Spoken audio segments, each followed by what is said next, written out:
ಪಂಜಾಬ್ನ ಚಂಡೀಗಢದ lovely professional ಯೂನಿವರ್ಸಿಟಿಯಲ್ಲಿ ನಡೆದ 54ನೇ ರಾಷ್ಟ್ರೀಯ 14 ವರ್ಷದ ಒಳಗಿನ ಬಾಲಕಿಯರ ವಾಲಿಬಾಲ್ ಕ್ರೀಡಾಕೂಟದಲ್ಲಿ ಕೇಂದ್ರೀಯ ವಿದ್ಯಾಲಯ ವಾಲಿಬಾಲ್ ತಂಡವು ಬೆಂಗಳೂರು ವಿಭಾಗದ ಪ್ರತಿನಿಧಿಯಾಗಿದ್ದು 3ನೇ ಬಾರಿಗೆ ಹ್ಯಾಟ್ರಿಕ್ ಚಾಂಪಿಯನ್ ಆಗಿ ಪ್ರಶಸ್ತಿ ಎತ್ತಿ ಹಿಡಿಯುವ ಅದ್ಭುತ ಸಾಧನೆ ತೋರಿದ್ದಾರೆ.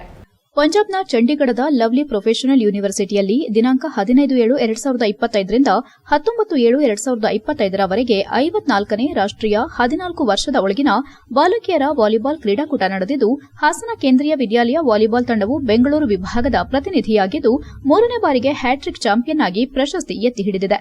ಈ ಕ್ರೀಡಾಕೂಟದಲ್ಲಿ ದೇಶದ 14 ರಾಜ್ಯಗಳಿಂದ ಆಯ್ದ ತಂಡಗಳು ಪಾಲ್ಗೊಂಡಿದ್ದು, ಕರ್ನಾಟಕದ ಗೌರವವನ್ನು ಕಾಪಾಡಿದ ಹಾಸನದ ತಂಡವು ಲೀಗ್ ಹಂತದಲ್ಲಿ ಕೇರಳದ ಎರ್ನಾಕುಲಂ, ಉತ್ತರ ಪ್ರದೇಶದ ಲಖನೌ ಮತ್ತು ಜಾರ್ಖಂಡ್ನ ರಾಂಚಿ ತಂಡಗಳ ಮೇಲೆ ಗೆಲುವು ಸಾಧಿಸಿತು.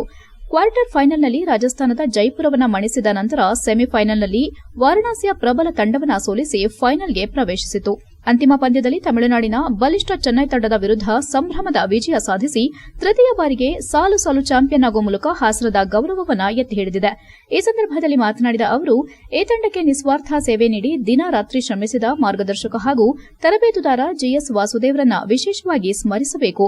ಜೊತೆಗೆ ಇತರೆ ತರಬೇತುದಾರ ದಿವಾಕರ್, ರಮೇಶ್, ಡಾ ಕೇಶವಮೂರ್ತಿ ಮತ್ತು ವಿನೋದ್ ಕುಮಾರ್ ಅವರ ಮಾರ್ಗದರ್ಶನವು ತಂಡದ ಯಶಸ್ಸಿಗೆ ಪ್ರಮುಖ ಕಾರಣವಾಗಿದೆ. ತಂಡದ ನಾಯಕಿ ರೋಹಿಣಿ, ಉಪನಾಯಕಿ ಸಾನ್ವಿ ಹಾಗೂ ಇತರೆ ಸಹ ಆಟಗಾರ್ತಿಯರಾದ ಜಿಯಾ ಮಂಜುನಾಥ್, ಯುಕ್ತಿಗೌಡ, ವಿಸ್ಮಯ ರಾಘವ್, ಗಣ್ಯಶ್ರೀ, ದಕ್ಷಿತಾ, ಜೈನಬ್, ಯುಕ್ತಾ ಶೇಖರ್, ನಮ್ರತಾ ಗೋಪಿನಾಥ್, ಹರ್ಷಿಕಾ ಗೌಡ ಮತ್ತು ತ್ರಿಷಾ ತಮ್ಮ ಉತ್ಕೃಷ್ಟ ಪ್ರದರ್ಶನದಿಂದ ತಂಡವನ್ನು ಗೆಲುವಿನ ಗುರಿಗೆ ಕೊಂಡೊಯ್ಯುವಲ್ಲಿ ಮಹತ್ವಪೂರ್ಣ ಪಾತ್ರ ವಹಿಸಿದ್ದಾರೆ. ಇದು ಕೇವಲ ಒಂದು ವಿಜಯವಲ್ಲ, ಇದು ಶ್ರದ್ಧೆ, ಶ್ರಮ ಮತ್ತು ಶಿಸ್ತಿನಿಂದ ಕೂಡಿದ ತಂಡದ ಸಾಮೂಹಿಕ ಪ್ರಯತ್ನದ ಫಲವಾಗಿದೆ ಎಂದರು. HCN news, Haasan. ವಾಸುದೇವ್ ಅಂತ ಕೇಂದ್ರೀಯ ವಿದ್ಯಾಲಯದಲ್ಲಿ ನಾನು ವಾಲಿಬಾಲ್ ತರಬೇತಿನಾಗಿ ವರ್ಕ್ ಮಾಡ್ತಾ ಇದ್ದೀನಿ. ದಿವಾಕರ್ ಅಂತ ಖೋಖೋ ತರಬೇತುದಾರರಾಗಿ ವರ್ಕ್ ಮಾಡ್ತಾ ಇದ್ದಾರೆ.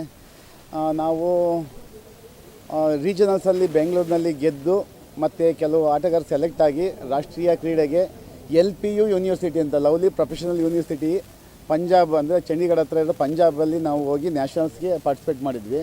ಅಲ್ಲಿ ಸುಮಾರು 25 team volleyball, 28 team kho kho teams ಬಂದಿತ್ತು. ನನ್ನ ಹೆಸರು ಮನಸ್ವಿ, ನಾನು ಖೋಖೋ ಅಂಡರ್ 14 ಕ್ಯಾಪ್ಟನ್ನು. ನಾವು ಈ ಸತಿ ನ್ಯಾಷನಲ್ಸ್ಗೆ ಹೋಗಿದ್ವಿ. ಅದರಲ್ಲಿ ನಮ್ಮದು ಫಸ್ಟ್ ಪೊಸಿಷನ್ ಆಯಿತು. ಅಲ್ಲಿ ಫೆಸಿಲಿಟೀಸ್ ಎಲ್ಲ ತುಂಬ ಚೆನ್ನಾಗಿತ್ತು. ಆಮೇಲೆ ಮ್ಯಾಟ್ ಇತ್ತು ಈ ಸತಿ ನಮಗೆ. ಅಲ್ಲಿ ದಿವಾಕರ್ ಸರು ಮತ್ತು ವಾಸು ಸರು, ಕೋಚಸ್ಸು, ಸುಹಾಸಣ್ಣ ಎಲ್ಲ ಫುಲ್ ಸಪೋರ್ಟ್ ಮಾಡಿಬಿಟ್ಟು ನಮ್ದು ಇವತ್ತು ಫಸ್ಟ್ ಪೊಸಿಷನ್ ಬಂದಿದೆ. Thank you. ನನ್ನ ಹೆಸರು BH ರೋಹಿಣಿ ಅಂತ. ನಾನು ವಾಲಿಬಾಲ್ ಕ್ಯಾಪ್ಟನ್ನು. ನಾವು ಈ ಸರಿ ವಿನ್ನರ್ ಆಗಿರೋದು. ಆಮೇಲೆ ನಮಗೆ ತುಂಬ ಸಪೋರ್ಟ್ ಮಾಡಿರೋರು ಅಂದರೆ ವಾಸು ಸರು, ದಿವಾಕರ್ ಸರು ಮತ್ತು ಇನ್ನೊಬ್ಬರು ಕೇಶವಮೂರ್ತಿ ಸರು. ನಾವು ಬೆಳಗ್ಗೆ ಸಂಜೆ ಸ್ಟೇಡಿಯಮಲ್ಲಿ ಕಷ್ಟಪಟ್ಟರೆ ಅದಕ್ಕೆ ಇದನ್ನು ನಾವು ವಿನ್ ಮಾಡೋಕ್ಕಾಗಿರೋದು. ಮತ್ತು ನಮ್ಮ ಪೇರೆಂಟ್ಸ್ ತುಂಬ ಕಷ್ಟಪಟ್ಟಿದ್ದಾರೆ. ಬೆಳಗ್ಗೆ ಸಂಜೆ ಮಳೆ ಬಿಸಿಲು ಏನೇ ಆಗಲಿ. 17 ಕ್ಯಾಪ್ಟನ್. ಸೊ ನಮಗೆ ವಾಸು ಸರ್ ಮತ್ತು ದಿವಾಕರ್ ಸರ್ ತುಂಬ ಮೋಟಿವೇಟ್ ಮಾಡಿದ್ದಾರೆ. ಆಮೇಲೆ ಸುಹಾಸಣ್ಣ ತುಂಬ ಹೆಲ್ಪ್ ಮಾಡಿದ್ದಾರೆ ಕೋಚಿಂಗಲ್ಲಿ. ಅಂದರೆ ಸ್ಕೂಲಿಗೂ ಬರ್ತಿದ್ರು ಕೋಚ್ ಮಾಡೋಕ್ಕೆ. ಆಮೇಲೆ ಅಂಡರ್ 17 ಫಸ್ಟ್ ಮ್ಯಾಚ್ ಸೋತಿದ್ವಿ ಆ್ಯಕ್ಚುಲಿ ಹೇಳ್ಬೇಕಂದ್ರೆ. ಆಮೇಲೆ ಇನ್ನು 4 ಮ್ಯಾಚ್ ಇತ್ತು, ಅದನ್ನೆಲ್ಲ ಇನ್ನಿಂಗ್ಸಲ್ಲಿ ಹೊಡೆದ್ವಿ. ಆಮೇಲೆ ಫೈನಲ್ಸ್ ಇತ್ತು. हेलो नमस्ते, मेरा नाम ज्योति कुमारी है. तो मैं प्राइमरी टीचर हूँ, हासन केंद्रीय विद्यालय में काम करती हूँ. तो हमने अपना जर्नी यहाँ 12 तारीख को स्टार्ट किया. हमारा नेशनल इवेंट था दिल्ली पागवारा पंजाब में. तो हम यहाँ पे राजधानी एक्सप्रेस में गए. हमें 3 दिन लगा जाने में, जर्नी में. तो हम पागवारा पहुँचे और वहाँ LPU लवली प्रोफेशनल यूनिवर्सिटी में स्टे का अरेंजमेंट किया गया था और वहाँ पे ही खिलाया गया था सारे डिफरेंट मैचेस.